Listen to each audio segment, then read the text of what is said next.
Audio of a crying child brings more attention to child separations and the current state of immigration in the United States. Nearly 100 people attend a heated public meeting to discuss proposed changes to the Alamo. That's why a lot of these people are very upset with what's going on because we're not being heard. And a Bexar County Sheriff's deputy is accused of threatening an undocumented immigrant with deportation and of sexually assaulting her 4-year-old daughter.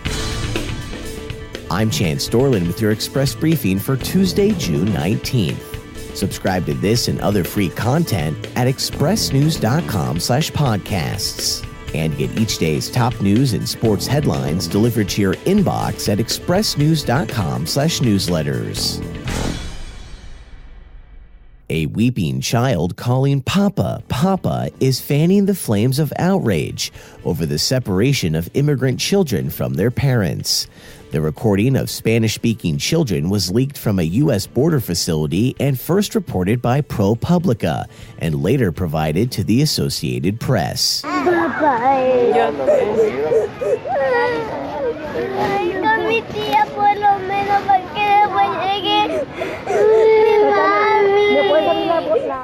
The president and his political party are now set to huddle as outrage builds over his border policy. AP correspondent Shirley Smith has more. President Trump is set to meet with House Republicans. It comes at a time when lawmakers in both parties are up in arms over the administration's zero-tolerance approach to illegal border crossings. Under that policy, all unlawful crossings are referred for prosecution. That moves adults into the custody of the U.S. Marshals, and it sends the kids to facilities run by the Department of Health and Human Services. Democrats are demanding the administration act to keep the immigrant families together, and Republicans are increasingly joining Democrats in that call.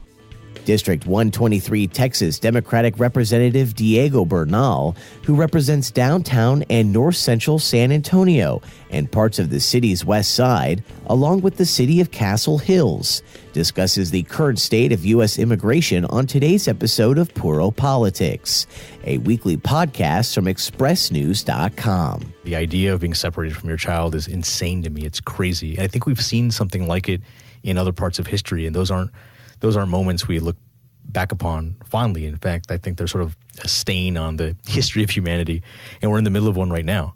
It is real. It is happening. There's no doubt about that. It is not something that we need to change legislatively. In other words, the president can change it right now if he wanted to. I want to make that clear. Not that there can't be a law to prohibit it, but there is a person in office at the moment that has the ability and the power to change it, and he has not. Hear more of Texas Representative Diego Bernal on this week's episode of Puro Politics, available for free download at expressnews.com/podcasts. Monday night, nearly 100 people turned out to discuss a proposed Alamo Plan at a heated public meeting at the Darner Parks and Recreation Operations headquarters. Local residents submitted questions or feedback via text or comment cards, with many in attendance becoming passionately vocal. The majority of Texans have spoken. I mean, like I said, 93% voted at the Republican National Convention to leave the cenotaph alone. Every time that we show up, because our organization travels Texas very frequently, every time we show up, we hear from thousands of Texans, and they say, leave the cenotaph alone. City Councilman Greg Brockhouse urged those in attendance not to disrupt the speakers. It's the first meetings, the start of the kickoff of an opportunity for us to work together. It's going to be difficult, right? Because not everybody's going to get what they want. But it's hard for me as a leader as well with my colleagues and friends where I can tell you we're doing good. If I thought they weren't, I would tell you.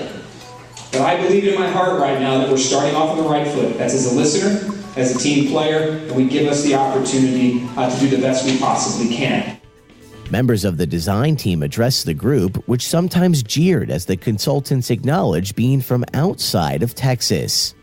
The plan proposes removal of traffic on portions of Alamo, Crockett, and Houston streets, relocation of the cenotaph about 500 feet south, possible partial or complete demolition of up to 5 buildings in Alamo Plaza, and construction of a museum on the west side of the plaza. The plan is part of a public-private project to enlarge pedestrian space and improve the state-owned Alamo Complex and city-owned Plaza.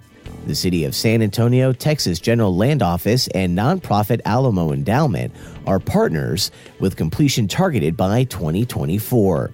A proposal to make structural repairs to the Mission-era church and Long Barrack, also included in the project, has not drawn opposition. And a Bexar County Sheriff's deputy is accused of threatening an undocumented immigrant with deportation and of sexually assaulting her 4-year-old daughter. Sheriff Javier Salazar says 47-year-old Jose Nunez, a 10-year veteran who serves as a detention officer, was charged Sunday with super aggravated sexual assault of a child after the girl's mother took her daughter to a local fire station overnight after the girl cried out to her for help. Authorities believe the assaults have been going on for months or even years, and that the girl's mother was allegedly blackmailed by the deputy to place her in fear so she would not report the assaults. Sheriff Salazar reports the mother is an undocumented immigrant from Guatemala and that Nunez allegedly said that if she went to authorities, he would report her. Deputy Nunez is now on paid administrative leave for 10 days, and if convicted, faces a minimum of 25 years in jail. And that's your daily San Antonio Express News briefing for Tuesday, June 19th.